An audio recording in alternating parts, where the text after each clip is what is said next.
बिस्मिल्लाहिर्रहमानिर्रहीम। अस्सलाम वालेकुम नाजरीन, तमाम दोस्त अहबाब को एक नई वीडियो के साथ खुश आमदीद कहते हैं। दोस्तों, आज की ये वीडियो डेयरी फार्मिंग के हवाले से है। इस वक्त मैं मौजूद हूँ अलियास साहब के डेयरी फार्म पर। इस डेयरी फार्म में तकरीबन 85 के करीब भैंसें हैं। इसके अलावा कोस भी हैं। कुछ भैंसें आपको ये सामने नज़र आ रही होंगी। इसके अलावा इन्होंने वो उधर सामने और इधर भी भैंसें बांधी हुई हैं। माशाल्लाह काफ़ी अच्छा सेटअप है इनका। आज बारिश की वजह से सफाई का इतना ज़्यादा इंतज़ाम नहीं, तो आपसे गुजारिश है कि सफाई के हवाले से तनकीद ना करें। तो आज की इस वीडियो में हम इनसे मालूम करेंगे कि कौन सी नस्ल की भैंसें अच्छी होती हैं, ये 85 भैंसों को किस तरह मैनेज कर रहे हैं, इनकी डेली की क्या रूटीन है, क्या खिलाते पिलाते हैं, बीमारियों के हवाले से क्या इलाज करते हैं, इसके अलावा इनको क्या नफ़ा क्या नुकसान होता है, मुकम्मल तफसीलात हासिल की जाएंगी। तो इनके जो जानवर और इनके फार्म का जो व्यू है वो मैं आपको इंटरव्यू के दौरान ही दिखाऊंगा। तो आपसे गुजारिश है कि वीडियो को मुकम्मल लाजमी देखें, लाइक करें, शेयर करें, कमेंट करें, ताकि हमारी हौसला अफजाई हो और हम इसी तरह की अच्छी और मालूमाती वीडियोस लेकर आपकी खिदमत में हाजिर होते रहें। तो चलिए स्टार्ट करते हैं आज की अपनी ये वीडियो। अस्सलाम वालेकुम। वालेकुम अस्सलाम। भाईजान की ना है? अलियास अहमद। अलियास साहब किन्ने जानवर ने? साढ़े को भाजी 85 ने। माशाल्लाह। अच्छा सर, केड़ी नस्ल दियां मईयां ने?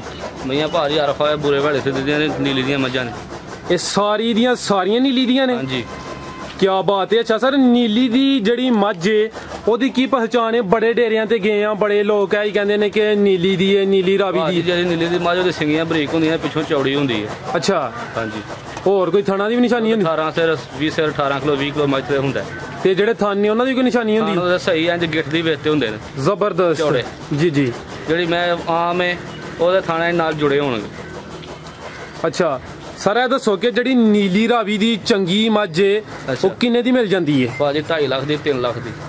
अच्छा, ਤੇ ਇਹ ਜਿਹੜੀ ਮੱਝ ਹੈ ਕਿਸੇ ਮੰਡੀ ਚੋਂ ਖਰੀਦਣਾ ਬਿਹਤਰ ਹੈ ਕਿ ਜਾਂ ਕਿਸੇ ਪਿੰਡ ਵਿੱਚ ਉਧਰ ਉਹਨਾਂ ਦੇ ਇਲਾਕੇ 'ਚ ਜਾ ਕੇ ਖਰੀਦੋ? ਭਾਜੀ ਉੱਥੋਂ ਮੈਂ ਖਰੀਦਣੀ ਬਿਹਤਰ ਹੈ। ਪਿੰਡਾਂ ਦੀਆਂ ਮੱਝਾਂ ਦੁੱਧ ਨਹੀਂ ਦਿੰਦੀਆਂ। ਅੱਛਾ। 2.5 ਮਹੀਨੇ ਦੁੱਧ ਦਿੰਦੀਆਂ, ਬਾਅਦ ਸੁੱਕ ਜਾਂਦੀਆਂ। ਕਿਹੜੇ ਇਲਾਕੇ 'ਚੋਂ ਖਰੀਦਦੇ ਹੋ ਤੁਸੀਂ? ਨੀਲੀ ਚੋਂ, ਅਰਫਾ ਬੂਰਿਓਂ।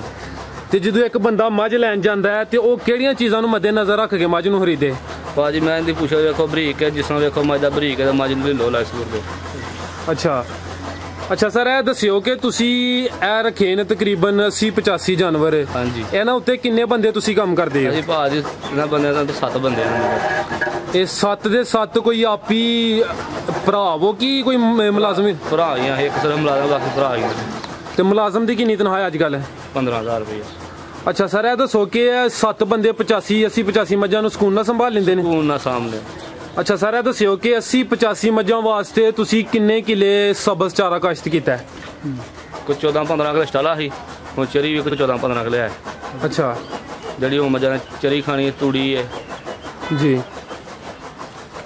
ਅੱਛਾ, ਹੁਣ ਇਹ ਸਾਰਾ ਦੱਸਿਓ ਸਰ, ਇਹਨਾਂ ਦੀ ਡੇਲੀ ਦੀ ਰੂਟੀਨ ਦੱਸੋ ਕਿ ਸਵੇਰ ਕੀ ਖਵਾਉਂਦੇ ਹੋ ਉਹਨਾਂ ਨੂੰ, ਦੁਪਹਿਰੀ ਕੀ ਖਵਾਉਂਦੇ ਹੋ, ਸ਼ਾਮੀ ਕੀ ਖਵਾਉਂਦੇ ਹੋ, ਇਹਨਾਂ ਨੂੰ ਚਾਰਦੇ ਵੀ ਹੋ ਕਿ ਨਹੀਂ ਚਾਰਦੇ, ਸਾਰੀਆਂ ਗੱਲਾਂ ਦੱਸੋ। ਭਾਜੀ ਸਵੇਰ ਫੀ ਮੱਝ ਨੂੰ 4 ਕਿਲੋ ਵੰਡਾ ਪਾਣਾ। ਅੱਛਾ। ਸ਼ਾਮੀ ਨੂੰ 4 ਕਿਲੋ ਵੰਡਾ ਪਾਣਾ। ਜੀ ਠੀਕ ਹੈ। 5-5 6-6 ਕਿਲੋ ਜਾਂ ਟੱਕੇ ਦਾਬਲਾ ਲਾ ਲਓ, ਪੱਠੇ ਪਾਣੇ ਨੇ ਬਸ। ਇਹ ਕਿਸ ਟਾਈਮ ਕੀ ਤੂੜੀ ਵਾਂਡੀ ਮੱਝ ਨੇ ਖਾਣਾ 2 ਟਾਈਮ। ਅੱਛਾ। ਪੱਠੇ ਮੱਝ ਨੂੰ ਪਾਣੇ ਨੇ 12-1 ਵਜੇ। ਜੀ। ਸਵੇਰੇ ਸ਼ਾਮੀ ਮੱਝ ਨੇ ਵਾਂਡੀ ਖਾਣਾ, ਤੂੜੀ ਵੰਡ। ਅੱਛਾ। ਹਾਂਜੀ। ਸਵੇਰੇ ਨੂੰ 4 ਕਿਲੋ ਵੰਡਾ ਪਾਓ, ਤੂੜੀ ਦਾ ਦਾਬਲਾ ਪਾਓ, ਤੁਹਾਨੂੰ ਬੰਨ ਛੋ ਪਾਣੀ ਡਾ ਕੇ 12 ਵਜੇ ਤੱਕ। ਜੀ। 12 ਵਜੇ ਨੂੰ ਹਰਿਆ ਪੱਠਿਆਂ ਦਾ ਦਾਬਲਾ ਪਾਓ ਤੇ ਫਿਰ ਸ਼ਾਮੀ ਤੂੜੀ ਵੰਡ ਪਾ ਲਓ ਤੇ ਮੱਝ ਆਰਾਮ ਨਾਲ ਬਹਿਰੇਗੀ। ਅੱਛਾ ਸਰ, ਇਹ ਦੱਸਿਓ ਕਿ ਤੁਹਾਡਾ ਰੋਜ਼ਾਨਾ ਦਾ ਇੱਕ ਜਾਨਵਰ ਤੇ ਪੱਠਿਆਂ ਦਾ ਕਿੰਨਾ ਖਰਚਾ ਆ ਜਾਂਦਾ ਹੈ? ਭਾਜੀ ਰੋਜ਼ਾਨਾ ਦਾ ਇੱਕ ਜਾਨਵਰ ਤੇ ਖਰਚਾ, ਡੰਗਰ ਦੁੱਧ ਦਾ ਹਿਸਾਬ ਹੈ। ਜ਼ਿਆਦਾ ਦੁੱਧ ਵਾਲਾ ਡੰਗਰ ਨੂੰ ਜ਼ਿਆਦਾ ਵੰਡਾ ਪੈਂਦਾ। ਅੱਛਾ। ਥੋੜੇ ਦੁੱਧ ਵਾਲੇ ਨੂੰ ਥੋੜਾ ਵੰਡਾ ਪੈਂਦਾ। ਜੀ। ਜਿਹੜੀ ਮੱਝ ਦੁੱਧ 18 ਕਿਲੋ 20 ਕਿਲੋ ਦਿੰਦੀ, ਉਹਦਾ ਰੋਜ਼ 1000 ਰੁਪਇਆ ਖਰਚਾ। ਅੱਛਾ। ਉਹ ਪਿਆ 700-800 ਮਾਲਕ ਵੀ ਬਚਾ ਖੜਦੀ। ਜੀ। ਜਿਹੜੀ ਖੰਗੜੀ ਮੱਝ ਉਹ ਆਪਣਾ ਆਪ ਵੀ ਨਹੀਂ ਪੂਰਾ ਕਰਦੀ। ਜੀ। ਉਹ ਨਾ ਇੱਕ ਦੂਜੀਆਂ ਨੇ ਉਹਨੂੰ ਵੀ ਨਾਲ ਗੁਜ਼ਾਰਾ ਉਹਦਾ ਕਰਵਾਉਣਾ ਹੁੰਦਾ। ਅੱਛਾ ਸਰ, ਇਹ ਦੱਸੋ ਕਿ ਜਿਹੜੀ ਮੱਝ ਨੇ 10 ਕਿਲੋ ਦੁੱਧ ਦਿੰਦੀ ਏ ਉਹਨੂੰ ਕਿੰਨਾ ਵੰਡਾ ਪਾਉਂਦੇ ਹੋ? ਉਹਨੂੰ ਭਾਜੀ 6 ਕਿਲੋ ਵੰਡਾ ਦਵਾਂ। 6 ਕਿਲੋ? ਹਾਂਜੀ। ਜਿਹੜੀ ਮੈਂ ਦੁੱਧ ਦਿੰਦੀ 15-14 ਕਿਲੋ 16 ਕਿਲੋ 8 ਕਿਲੋ 9 ਕਿਲੋ। ਠੀਕ ਹੈ। ਹਾਂਜੀ। ਅੱਛਾ ਸਰ, ਇਹ ਦੱਸੋ ਕਿ ਤੁਹਾਡੇ ਕੋਲ ਜਿਹੜੀਆਂ ਮੱਝਾਂ ਨੇ ਇਹਨਾਂ 'ਚ ਜਿਹੜੀ ਚੰਗੀ ਤੋਂ ਚੰਗੀ ਮੱਝ ਏ ਉਹ ਕਿੰਨਾ ਦੁੱਧ ਦਿੰਦੀ ਏ? ਭਾਜੀ 20 ਕਿਲੋ ਤੱਕ। ਉਹ ਨੀਲੀ ਰਾਵੀ ਦੀ? ਉਹ ਵੀ? ਹਾਂਜੀ ਨੀਲੀ ਰਾਵੀ। ਮਾਸ਼ਾਅੱਲਾ। ਤੇ ਰੋਜ਼ਾਨਾ ਦਾ ਕਿੰਨੇ ਕਿਲੋ ਤੁਹਾਡਾ ਦੁੱਧ ਹੋ ਜਾਂਦਾ ਹੈ? ਮਨ 'ਚ ਦੱਸ ਦਿਓ। ਭਾਜੀ ਰੋਜ਼ਾਨਾ ਦੁੱਧ ਘੱਟ ਕਮਾਣ ਹੋ ਜਾਂਦਾ।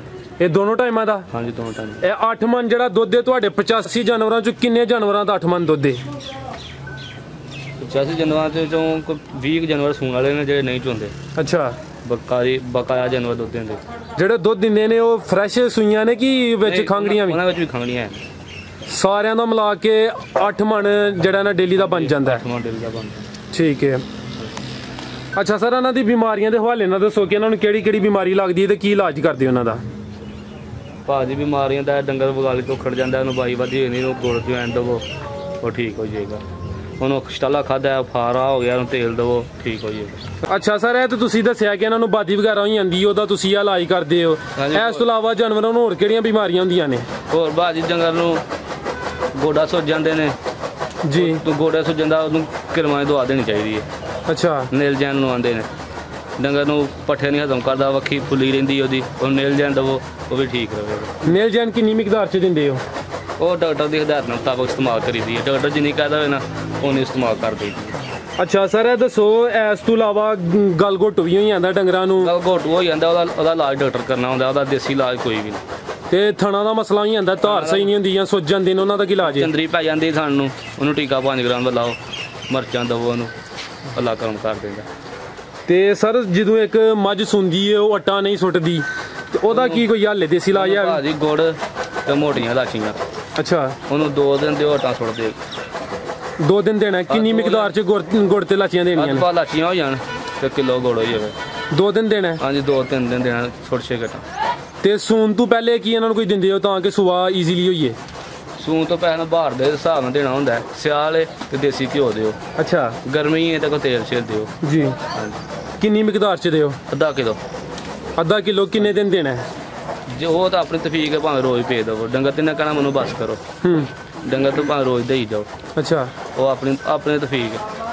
ਅੱਛਾ ਸਰ, ਇਹ ਦੱਸੋ ਕਿ ਤੁਸੀਂ ਮਾਸ਼ਾਅੱਲਾ 80-85 ਮੱਝਾਂ ਹੀ ਰੱਖੀਆਂ ਨੇ, ਕੋਈ ਗਾਵਾਂ ਵੀ ਹੈ ਜੀ? ਗਾਵਾਂ ਹੈ ਸਾਡੇ ਕੋਲ 10-12। ਤੇ ਜ਼ਿਆਦਾ ਪ੍ਰੋਫਿਟ ਕਿਹਦੇ ਵਿੱਚ ਹੁੰਦਾ, ਮੱਝਾਂ 'ਚ ਵੀ ਕਿ ਗਾਵਾਂ 'ਚ ਵੀ? ਜ਼ਿਆਦਾ ਪ੍ਰੋਫਿਟ ਗਾਵਾਂ 'ਚ ਹੀ ਹੈ। ਕਿਸ ਲਿਹਾਜ਼ ਨਾਲ? ਉਹਨਾਂ ਦਾ ਜਾ ਭਾਜਾਂ ਦੁੱਧ ਜ਼ਿਆਦਾ ਨਹੀਂ ਹੈ ਜੀ। ਗਾਂ ਭੈੜੀ ਵੀ ਦੁੱਧ 12-13 ਦੇ ਹੱਟਦੀ ਹੈ। ਜਿਹੜੀ ਚੰਗੀ ਗਾਂ ਉਹ ਤਾਂ 20-25-30 ਨੂੰ ਹੱਥ ਮਾਰਦੀ ਹੈ, ਜ਼ਬਰਦਸਤ। ਅੱਛਾ ਸਰ, ਇਹ ਦੱਸੋ ਕਿ ਤੁਸੀਂ 80-85 ਮੱਝਾਂ ਟੋਟਲ ਕਿੰਨਾ ਏਰੀਆ ਜਿਹਦੇ ਵਿੱਚ ਰੱਖੀਆਂ ਨੇ? ਇਹ 5 ਵੀਘਾ ਥਾਂ ਹੈ। ਤੇ ਜਿਹੜਾ ਛੱਤਿਆ ਥਾਂ ਹੈ, ਜਿਹੜਾ ਇਹਨਾਂ ਦਾ ਸ਼ੈੱਡ ਹੈ, ਉਹ ਕਿੰਨਾ ਏਰੀਆ? ਸ਼ੈੱਡ 12 ਮਰਲੇ।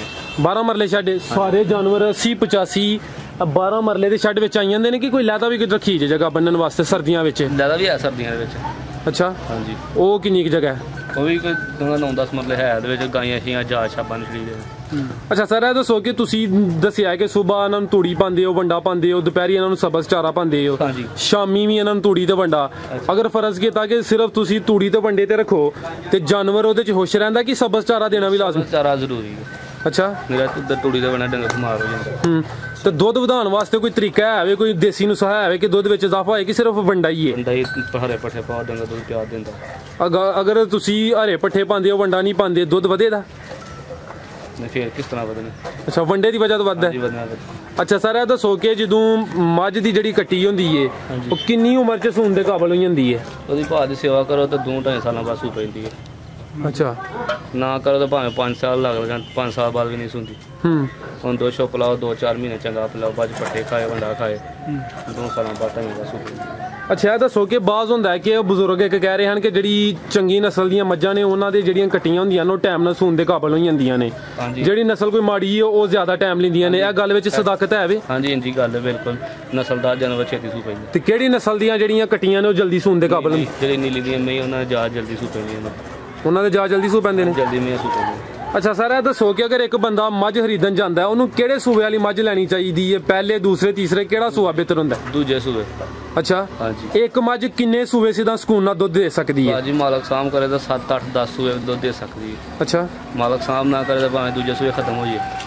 ਜ਼ਬਰਦਸਤ। ਹਾਂਜੀ। ਅੱਛਾ ਸਰ, ਇਸ ਤੋਂ ਇਲਾਵਾ ਕੋਈ ਗੱਲ ਰਹਿ ਗਈ ਹੋਏ ਜਿਹੜੀ ਮੈਂ ਤੁਹਾਨੂੰ ਨਾ ਪੁੱਛੀ ਹੋਏ, ਜਿਹੜੀ ਅਹਿਮ ਗੱਲ ਹੋਏ ਤੁਸੀਂ ਆਪਣੇ ਤੌਰ ਤੇ ਦੱਸਣਾ ਚਾਹੋ? ਠੀਕ ਹੋ ਗਿਆ ਭਾਜੀ। ਅੱਛਾ ਸਰ, ਹੁਣ ਐਂਡ ਤੇ ਇਹ ਦੱਸੋ ਕਿ ਅਗਰ ਕੋਈ ਇਹ ਬੰਦਾ ਕੰਮ ਸ਼ੁਰੂ ਕਰਨਾ ਚਾਹੁੰਦਾ, ਤੁਹਾਡਾ ਕੀ ਮਸ਼ਵਰਾ, ਕਿਹੜੀਆਂ ਗੱਲਾਂ ਨੂੰ ਮੱਦੇਨਜ਼ਰ ਰੱਖਿਆ ਕੰਮ ਸ਼ੁਰੂ ਕਰ ਸਕਦਾ? ਪਹਿਲਾਂ ਨੰਬਰ ਤੇ ਕਾਰੋਬਾਰ ਸਫਾਈ ਮੰਗਦਾ ਜੀ। ਸਫਾਈ ਰੱਖੋ, ਵਿੱਚ ਭੈੜ ਨਾ ਕਰੋ, ਜਨਾਬਾਜੀ ਜੁਆ ਨਾ ਕਰੋ ਵਿੱਚ, ਤੇ ਸੋਹਣਾ ਕੰਮ ਜੀ। ਠੀਕ ਹੈ, ਅੱਲਾ ਨੂੰ ਯਾਦ ਕਰਕੇ ਸ਼ੁਰੂ ਕਰ ਦਿਓ, ਇਸ ਕੰਮ 'ਚ ਘਾਟਾ ਕੋਈ ਨਹੀਂ, ਮੁਨਾਫਾ ਬਖਸ਼ ਹੈ, ਨਫਾ ਹੀ ਨਫਾ। ਅੱਛਾ ਸਰ, ਤੁਹਾਡੇ 80-85 ਜਾਨਵਰ ਨੇ, ਮੁਨਾਫੇ ਦੀ ਗੱਲ ਆਈ, ਤੁਹਾਨੂੰ ਰੋਜ਼ਾਨਾ ਦਾ ਕਿੰਨੀ ਕੁ ਬਚਤ ਹੋਈ ਜਾਂਦੀ? ਮਾਸ਼ਾਅੱਲਾ, ਨੀ ਇਨਵੈਸਟਮੈਂਟ ਕੀਤੀ ਤੁਹਾਂ? ਭਾਜੀ ਬਚਤ ਬਾਹਰ ਦੇ ਨਾਲ ਹੁੰਦੀ ਹੈ, ਹੁਣ ਵਕਤ ਜਾਂਦਾ, ਹੁਣ 1 ਰੁਪਈਆ ਹੀ ਬਚਤ ਨਹੀਂ। ਅੱਛਾ, ਕਿਉਂਕਿ ਮੱਝਾਂ ਵਿੱਚ ਸੁੱਕੀਆਂ ਸਾਕੀਆਂ ਨੇ, ਮਾਰ ਕੇ ਉਹਨਾਂ ਦਾ ਟਾਈਮ ਪੂਰਾ ਹੁੰਦਾ। ਤੇ ਬਾਹਰ ਤੁਹਾਡੀ ਕਿਦੋਂ ਹੁੰਦੀ ਹੈ? ਸਰਦੀਆਂ ਵਿੱਚ ਹੁੰਦੀ ਹੈ? ਅੱਗੋਂ ਸੌਂ ਭਾਦਰੋਂ ਜੀ ਚਰੀ ਛਰੀਆਂ ਢਲਣੀਆਂ ਨੇ, ਕਈਆਂ ਸਿਆਲ ਦੇ ਕਮਾਲ ਸ਼ਮਾਲ ਪੈਣੇ ਨੇ, ਫੇਰ 1-2। ਐਵਰੇਜ ਕਿੰਨੀ ਬਚਤ ਹੋਈ ਜਾਂਦੀ ਤੁਸੀਂ ਗਰਮੀ ਤੇ ਪੂਰੇ ਸਾਲ? ਦਿਹਾੜੀ ਦੇ ਕੋਈ 15-20 ਹਜ਼ਾਰ। ਇਹ 85 ਜਾਨਵਰਾਂ ਦਾ? ਹਾਂਜੀ ਠੀਕ ਹੈ, 15-20 ਹਜ਼ਾਰ। ਇਹਨਾਂ ਨੂੰ ਸਾਂਭੀਏ ਨਾ ਤੇ ਫਿਰ ਭਾਵੇਂ ਸਾਰੇ ਬਚਾ ਲਓ। ਅੱਛਾ, ਇਹਨਾਂ ਨੂੰ ਵੀ ਪਾਉਣਾ ਹੁੰਦਾ। ਜ਼ਬਰਦਸਤ ਹੈ। ਹਾਂਜੀ ਠੀਕ ਹੈ ਸਰ, ਬਹੁਤ ਬਹੁਤ ਸ਼ੁਕਰੀਆ, ਤੁਸੀਂ ਆਪਣਾ ਕੀਮਤੀ ਵਕਤ ਤੇ ਕੀਮਤੀ ਮਾਲੂਮਾਤ ਦਿੱਤੀਆਂ, ਬਹੁਤ ਸ਼ੁਕਰੀਆ। ਓਕੇ, ਅੱਲਾ ਹਾਫਿਜ਼। ਅੱਲਾ ਹਾਫਿਜ਼।